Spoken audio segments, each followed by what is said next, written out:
ফ্যাক্টরিতে মেয়েদের হাতের চুড়ি বানানোর প্রসেসটা সত্যিই অসাধারণ।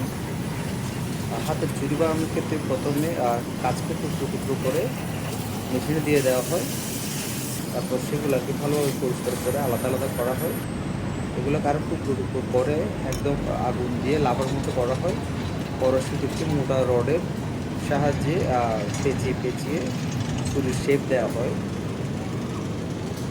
আমরা দেখতে পাচ্ছি বিভিন্ন কালারের ছুরি অলরেডি রেডি হয়ে গেছে, যেগুলোকে পরে আবার হাত দিয়ে একটু লুজ করে আলাদা আলাদা করা হয়।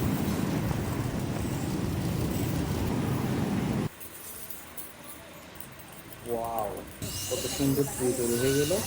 ডিজাইন করার জন্য আবার মাঝখানে কেটে কেটে দেওয়া হচ্ছে একটু একটু।